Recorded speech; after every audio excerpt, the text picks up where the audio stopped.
I've given everybody, I hope, and if you don't have one, shout at me, a little sheet which has the 5 bills that are coming before the Oregon legislature. And what I would like you to do before you leave is just cast your ballot by ranking those 5, 4, 3, 2, 1 according to your preference. So 5 becomes the one you like most, down to 1.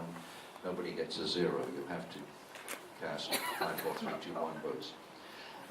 What we're going to do now is start looking at some of these bills.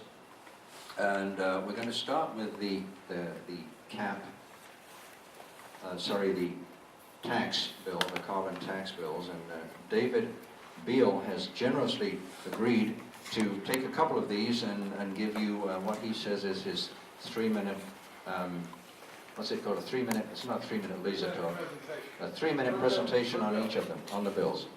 So I'm passing the mic to Dave.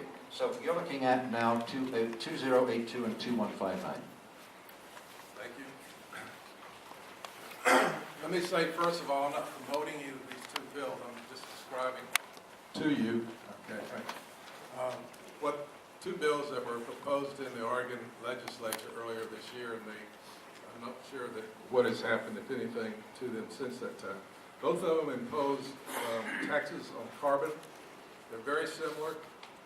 They differ mainly in how they would deal with constitutional limitations in the Oregon Constitution on what can be done with taxes on carbon and gasoline. The first bill is House Bill 2082. It imposes a tax on fuel suppliers and electric utility companies based on the carbon content that's used in producing the fuels. The amount is so much per ton. 2082, for some reason, has not filled in the amount per ton. It's blank dollars per ton of carbon. Excuse me. The money that's received from these bills would be used first to reduce state income tax and corporate excise taxes in Oregon. This all, of course, applies to Oregon, not national. And to fuel construction of renewable energy projects, and to fund other projects that would provide for better renewable energy. The bills would become, the legislature would adopt the bills. This bill would not become operative until constitutional amendments have been approved by the voters of Oregon to, in essence, make legal or constitutional what the legislature has said in these bills. There are limitations on the amount of tax, there are limitations on what you can do with the money from taxes like this. The second bill is House Bill 2159. It also imposes a tax on fuel suppliers and electric utility based on the carbon content of the fuel that they use to produce the energy. The amount of the tax is stated in this bill, and it is $150 per ton of carbon used. What they would do with the money is a little bit different from the other bill. First of all, it would go to, the tax that is based on natural gas or oil. In other words, the gas, part of the tax that would be on gasoline would be used as required by Article 9, Section 3A of the Oregon Constitution, which I think has to do with highways. Highway repair.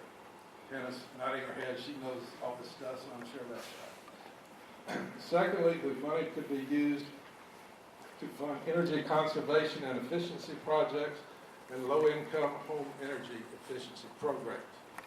So the problem, again, is there's apparently a 6% limit on the tax on fossil fuels. The tax that's on oil and gas is based on, the Constitution has a limitation on the tax on oil and gas. It's based on the market value of the oil and gas. It cannot exceed apparently 6% of the market value of the oil and gas properties.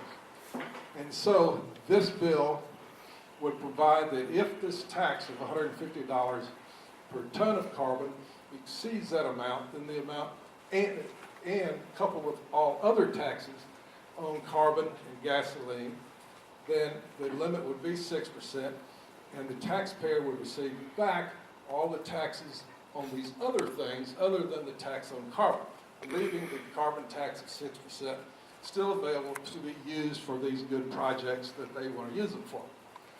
There is a problem also if the tax on $150 per ton of carbon exceeds 6% just for the tax on carbon, then the taxpayer also gets back any excess over the 6%. Therefore, this bill becomes law. If the legislature passed this bill, it would become law without any constitutional amendments. And that's about 6 minutes. Very good. Thanks, David.